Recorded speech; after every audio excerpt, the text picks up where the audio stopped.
This is the Brave New Coin Crypto Conversation, hosted by Andy Pickering.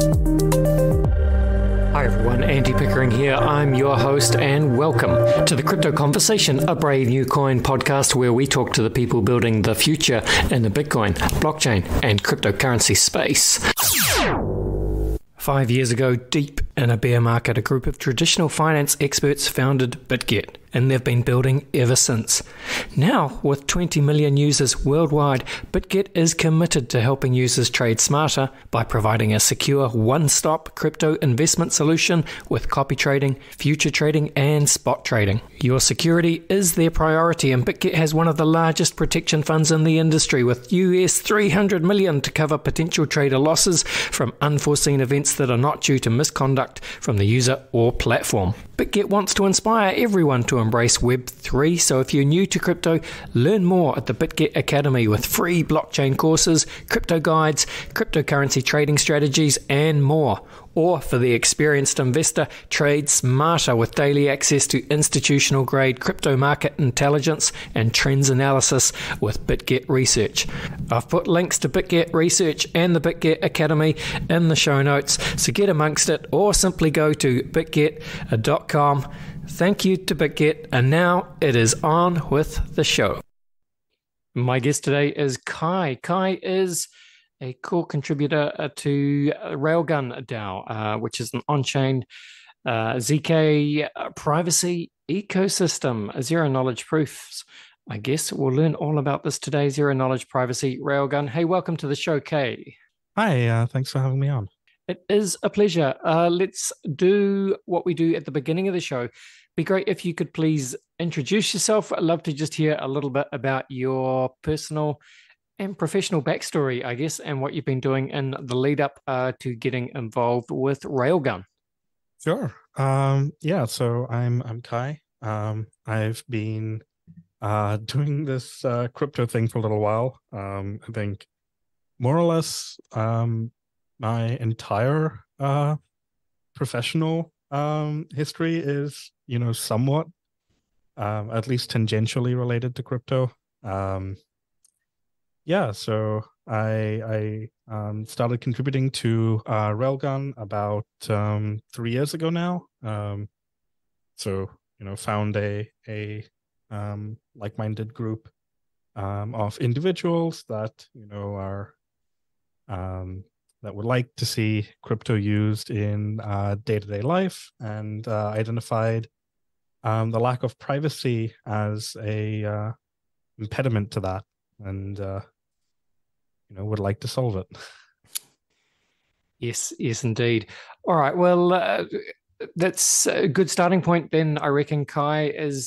Do you want to just give us a kind of a brief overview of why privacy is important? And I suppose not just in crypto, but in financial world in general and life in general. Why is privacy a problem that we need to solve?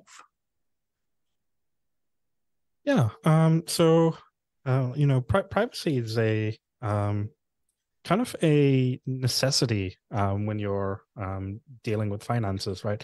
So, if you look more broadly, there's certain types of communications that I can have where I've got, like an expectation of privacy. It's kind of built into like what I'm doing, right? So if I'm communicating with maybe close friends or family, there'll be things that I talk about that I don't necessarily want to broadcast to the world. Like the easy example is, I maybe I want to like have a barbecue or something, and I send people, a couple of friends my address to come over. I don't necessarily want like some complete strangers coming over to my house and doing whatever. So there's that at kind of like the simplistic example. Obviously you can kind of like scale that up. So if I'm having a conversation with my doctor, there's going to be certain like medical information and all that I only want to share with my doctor, and I don't necessarily want to broadcast publicly either. And when it comes to like financial communication, right? When I go to, like, if I go to a coffee shop or something, right? I don't necessarily want to broadcast all of my like spending habits publicly either, right? So I don't want to go and say that, hey, I go and buy my coffee at Joe's coffee shop at exactly 6:30 a.m. every morning, and anyone that wants to go find me can find me there, like, without a fail. Obviously, like, Joe's coffee shop's not a real coffee shop. You're not going to find me there, but and in addition to that, right? I don't necessarily want the barista to know like everything else I'm doing, right? And so there's this kind of expectation of privacy at these like various levels of communication that we have in day-to-day life. And when it comes to financial privacy, right? Like, we've got a specific expectation where we don't want necessarily the public to know exactly what we spend our money on and where, because of various reasons. And I don't necessarily want the people that I'm transacting with to know, like, where else I spend my money on, what my like salary looks like, when I get paid, and so on. And so, like, if we want crypto to be used as like an everyday, just as money effectively, we kind of have to build in this same level of privacy that people kind of expect from other means of payment as well. Yeah, that is very well said, Kai. And of course, it's part of I don't know, you could almost say it's like the paradox of blockchain in some ways, because even though it is just pseudo-anonymous payments on the blockchain, yeah, by definition, those transactions can be viewed on the public ledger. And of course, as we know, if you can tie in an address to one particular entity or individual, then yeah, all sorts of threads can be pulled on. So, yeah, well, let's bring it back to Railgun then, Kai. So, as I understand it, Railgun is built for privacy. It's a system built directly on chain for Ethereum, Polygon, Arbitrum as well, I believe. So yeah, take us through. Just give us a little bit more of give us an overview of what Railgun is, and then I guess we can talk about ZeroKnowledge cryptography and all that good stuff. Yeah, so Railgun's a protocol for interacting with smart contract chains privately. So that's currently Ethereum, Polygon, BNB Smart Chain, and Arbitrum. And Railgun, as you said, it's kind of like the paradox of these blockchain systems. It's like, on one hand, they're completely open, and so they're all fully verifiable. But on the other hand, they're also completely open and fully verifiable, right? And so, Railgun kind of like looks at finding the right balance in where privacy should be applied, and where we like having this verifiability, right? So, like, one of the big things that DeFi gives us is you can look at protocols on chain, and if some like lending protocol, let's say, says that it's 2x over collateralized, right? There's no like barrier that like artificial barriers being put up. I can transparently go to like Etherscan or whatever my whatever my method of choice is, and look at the contract and say, well, like, there's 1 million in outstanding, and it doesn't have 2 million or 2 million or more in assets, right? And then I know that it's like, it's just a binary yes or no. Do I know that this is like over collateralized and is behaving the way that it should? Um, and so like Railgun approaches privacy from the wallet side, right? So it allows the individual users to interact with these protocols privately, but people can still see these protocols on chain and still able to verify that they're behaving correctly. Yeah, got it, got it. And Kai, you've mentioned DeFi a few times. So I take it then that Railgun is really the purpose of Railgun. It's built for users within the DeFi ecosystem. So specifically to bring on-chain privacy to the citizens of DeFi, right? Yeah. So Railgun's meant to be used for, I mean, you can use it for a number of things, right? So you can use it for simple payments, doing payroll and all, but it also allows you to use DeFi applications on Ethereum, right? And that's really the kind of like power behind Ethereum, right? Enabling people to have all this kind of like programmable financial primitives that exist on chain, and so as part of that, right? Like Railgun's built with decentralization in mind. So it is fully kind of 100% kind of like DeFi ethos. It's run completely by a smart contract. There's no like central party involved that takes custody of your coins or anything. It's you have your own seed, right? Seed phrase. You own your own coins, and there's like it's been a DAO from day one. No admin keys. So it does really adhere to the kind of like ethos behind DeFi and decentralization. Yeah, fascinating. Can you talk, Kai, in terms of, I don't know, like how much traction Railgun is getting? Any kind of metrics you're prepared to share, or like, the kind of advantages, I guess, of Railgun versus some of the other privacy protocols? How is that playing out? And like how important is privacy seen in the world of DeFi at the moment for the average user? Yeah. So, I mean, looking at usage, it's it's topped $610 million in volume, according to one DeFi dashboard. So there's that, and the kind of like usage line looks up and to the right, so that's always what you want to see. I mean, in terms of like how Railgun compares to other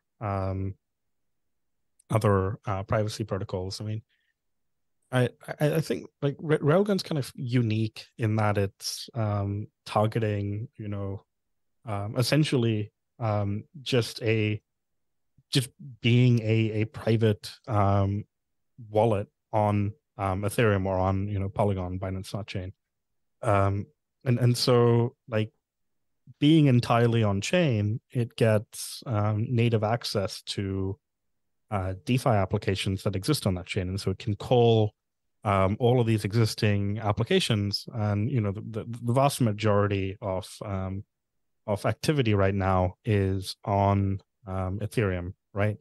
It's got like the largest amount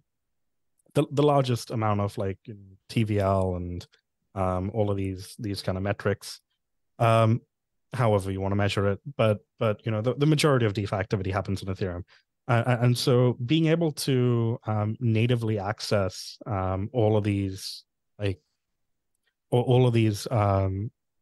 DeFi protocols is like a huge advantage, right? Let's say you would go off and build a privacy protocol with its own chain, right? Now you've got to go and like convince everyone to move all of their assets over to your chain and bootstrap all of these financial primitives. Like you don't like out of the box, you don't necessarily have like an AMM, you don't necessarily have like lending protocols, you don't have all of these things that kind of make up the DeFi ecosystem. And so I think Railgun's kind of unique in the way that it brings privacy to where people are actually using this stuff. It doesn't try to like, make people move out to a new ecosystem. Yeah, and I saw Vitalik mentioned Railgun as an example of a privacy protocol that people could use on Ethereum, right? Yeah, he did bring it up in one of his talks at Dev Connect as an example of privacy. Yes. Let's just talk about ZeroKnowledge then, Kai. Just briefly explain how ZeroKnowledge works, and how that enables privacy on Railgun. Yeah, so ZeroKnowledge is essentially just a way of proving that something is correct, or proving that I know something. Yeah. Without revealing like the details of that thing that I'm proving, right? And so like maybe a good analog representation of this is you've got like Where's Wally or Where's Waldo, whatever the name of that particular book is in your part of the world, and so you're looking for this like red and white striped character, and let's say that I know where this character is on a particular page, and I want to tell you, I want to prove to you that I know that this character is on this page. I know where he is, but I don't want to like spoil the fun for you by just showing you, right? Because now you can't go and like look for him yourself, right? So what I could do is I could take a big piece of paper, right, or a big like bit of card, and I can cut out like a hole in this card, right in the middle, just sort of big enough to encompass Wally, and I can put the book behind this card and kind of like position it in such a way that the hole is on top of where Wally is, right? And now I can show this to you, and you can look through this hole, and you can see, okay, well, I see Wally through this hole. And so, for you to have done that, you must have known where Wally is. But because the card is hiding the actual position of the book, right? It's covering the book. You don't like end up learning anything about where Wally actually is in this book. You just know that I know, right? And so like this property of being able to prove that I know something without revealing all the details can be extended to like a number of different use cases. But in the case of Railgun, I can have some transaction, right? And I can have all of the details of this transaction encrypted so that only I, the sender, and whoever the receiver may be, can decrypt it. And in order for the smart contract or the chain to know that this transaction plays by whatever set of rules, and like doesn't let's say like doesn't mint coins out of thin air, and doesn't like burn coins, and like I'm actually like validly able to spend these coins, and all of these things that make a blockchain transaction valid, but without revealing the actual details of the transaction, I can actually go and say, well, here's my encrypted transaction. That's the only thing I want to reveal, and I can also go and show this zero-knowledge proof that says, hey, I know that this transaction is valid, right? And then the smart contract or the chain can go and look at this zero-knowledge proof. You can see, okay, well, this is a valid proof. And so I'm going to store this transaction and, update whatever the encrypted ledger is. and so like in the same way that you didn't see, or you got to see this like Wally character through the hole, but didn't get to learn about any of the like where it actually is in the book. The chain gets to see, okay, well, this transaction is valid, here's the encrypted transaction, but doesn't get to see any of the details of the transaction itself. Yeah, got it. That's well explained. Thank you, Kai. Love the Wally example, and this is kind of it's the same thing as what you guys are calling private proof of innocence, right? Yeah. So we've got private POI, which kind of works on the same sort of principle, right? So you can, the thing with ZK, right, is like as long as the data exists somewhere, right, and is like exists somewhere in some sort of cryptographically bound way, you can go and prove like arbitrary details about it, right? And so one of the tools that Railgun contributors have developed is a way to well, maybe we can step back a little bit, right? So there's a number of tools which users of privacy systems in general can kind of use to show that maybe they're interacting with some regulated financial institution, or like whatever the case may be, and they need to show some data in order to meet certain obligations, wherever in the world they may be, right? So there's usually a couple of tools that can be leveraged in privacy systems, right? So one of them is like viewing keys, and the thing with viewing keys is they reveal your transaction history, and then obviously like down the line they also reveal what transactions you might do in the future, and so these can be useful for some purposes, but I think we've found that viewing keys, they're the fact that they reveal your transactions and reveal the transactions in the future, they can be suboptimal for like some use cases, or actually the majority of use cases that you'd want to use a viewing key, right? And so what private proof of innocence does is it's a way of proving details about your transaction without actually giving like view access to the counterparty that you're proving things to, right? And so maybe this is like a financial institution that's based in the US, and so you need to show that you're not dealing with sanctioned funds, right?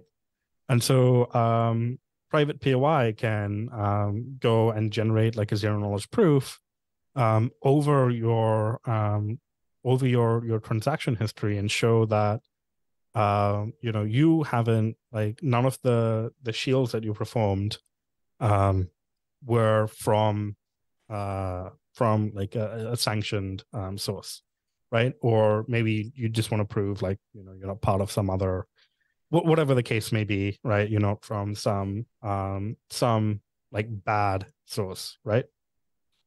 Yeah, got it. Thank you. Yeah, and so you can generate these proofs, but you can also go, and it's also like kind of recursive, right? So you can show that you haven't shielded anything, but you've also not received, right? You can request these proofs from people that you receive funds from, and show that like now you know that none of the people that you received funds from are from any of the sources, and so you can also go and prove that anyone that you've received, like anything that you've shielded or anything that you've received from other people, isn't from these sources. Yeah, makes sense. Well, look, Kai, as we start to finish up this part of the podcast, for people listening, perhaps they're just DeFi users, and they might want to look at incorporating a Railgun into their workflow, or perhaps developers who are wanting to integrate Railgun into wallets or whatever other DeFi apps that people are building on. What is the best place for people to go and to start to learn more?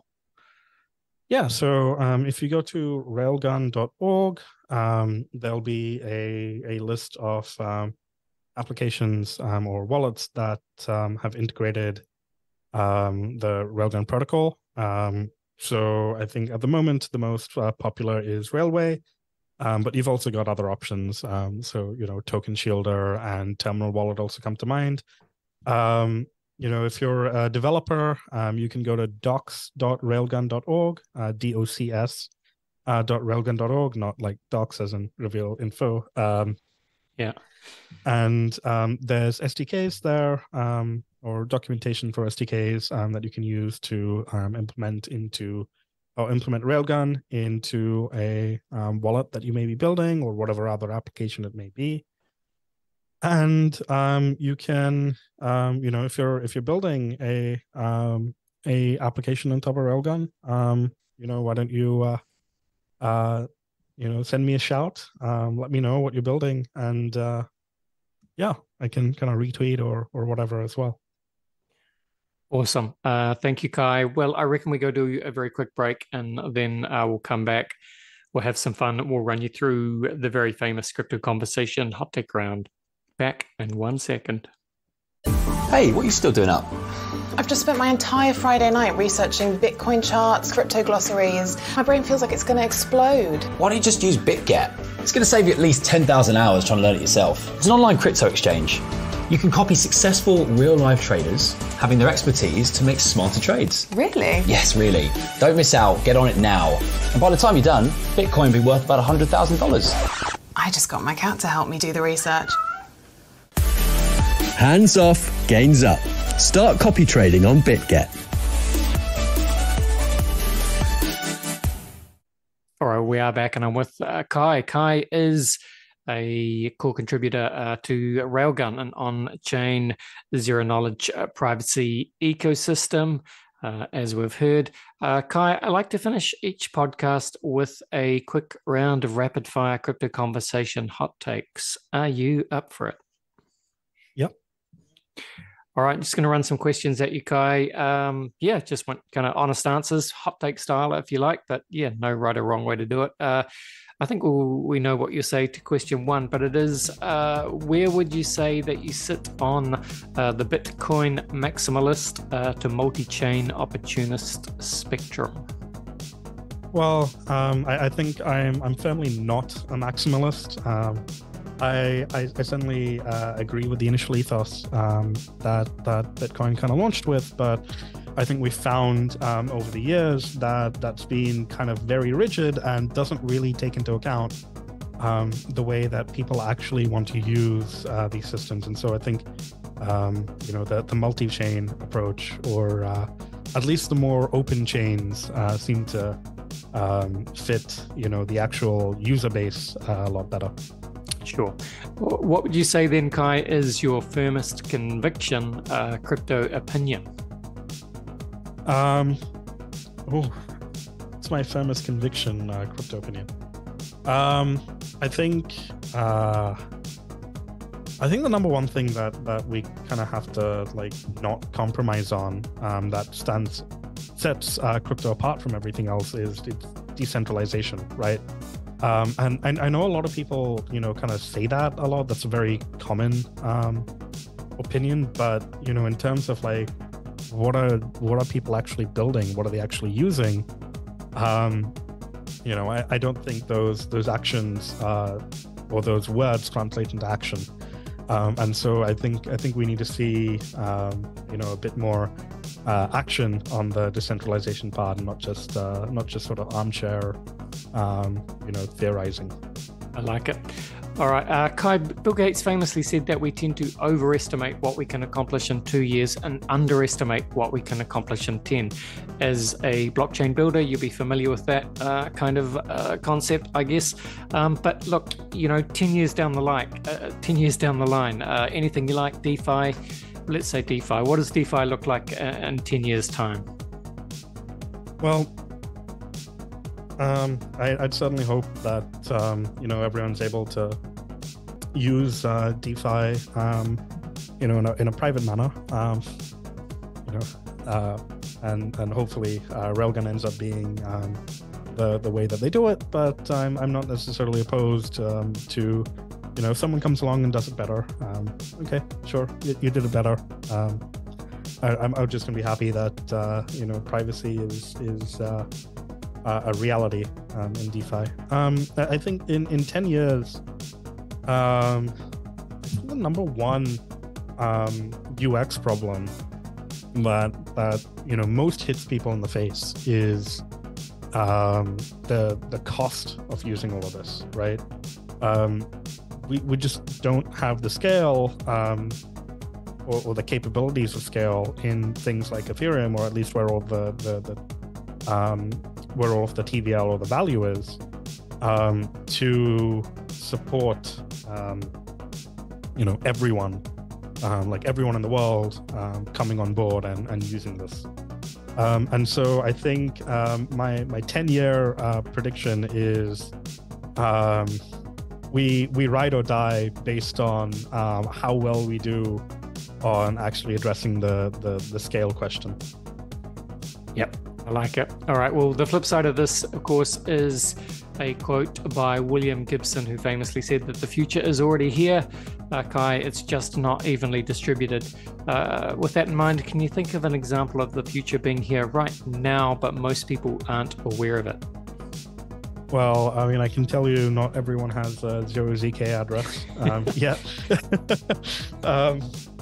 No, I think, I mean, even with like just, yeah, I'm not sure that like people understand that just how true that statement is, even with technologies that people that would be listening to this podcast take for granted, right? There's many regions of the world where to them the internet is just Facebook, because like the only way that you access the internet is just through these devices that usually are provided by Facebook or whatever, and the only thing that you can do on them is access this very limited set of services, right? And so like to those kind of people, right? Like crypto is just so far out of the realm of possibility that like, wait, you mean that I can like send money back and forth on here with like other people? Or maybe it's not actually, right? Maybe they've got a much better understanding of how these peer-to-peer systems would work, but like I think just this kind of digital access, digital literacy, and just access to like internet services isn't fully distributed yet, and so I think in a way anyone listening to this podcast is already sort of living in the future, if you were to take that yes, that statement to heart. Very nicely said. All right, time to finish this off, Kai. Finally, what is your favorite science fiction book, film, or TV show? Honestly, I think I'd have to say Star Trek. Definitely, I'm not that big of a fan of the reboot, unfortunately. And so maybe I'm a little bit maybe I'm a little bit on the wandering side and trying to find a new sci-fi series to kind of fan about. But yeah, it used to be Star Trek at least. Yeah. Oh, well, Star Trek is it's a solid choice, and obviously, yeah, there are various different iterations of the Star Trek universe to select from. But been a while since anyone's gone for Star Trek, so yeah, no, that's cool.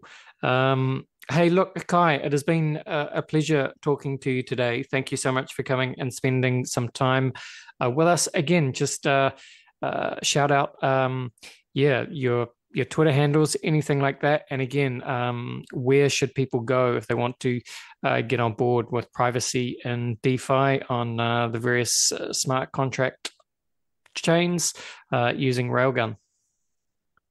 Sure. I guess, starting with the Twitter handles. If you want to follow Railgun, it's at Railgun_project. My personal Twitter that I don't recommend you follow, it's mostly full of memes, is at MESQUKA. If you want to find out more about Railgun, get started with the wallet. There's a number of wallets listed at railgun.org. And if you're a developer looking to integrate or build a privacy focused application or just provide privacy to your users, there is docs.railgun.org. Awesome. Thank you so much, Kai. All the best, and bye for now. Thank you. Thanks for having me on.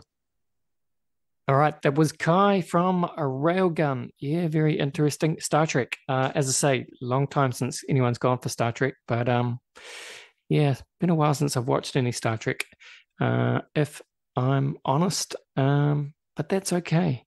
Yeah, the wonderful world of sci-fi. Railgun. It's a very good, it's a great name, actually. I mean, crypto's full of good names. ZeroKnowledge. It's just cyberpunk stuff, isn't it? Cyberpunk. Railgun. Anyway, thank you to Kai. Thank you to the Railgun team. Yeah, I guess websites, railgun.org is one of the main ones. But yeah, links are in the show notes to all that good stuff. Thank you for listening to the show, team. Yeah, interesting time in the market. Still Bitcoin still doing its thing. Dogecoin, of course, on the rise as I record tonight. So just, yeah, volatility, expect volatility. All right, gonna leave it there. Thanks for listening, folks. This was the Crypto Conversation for Brave New Coin.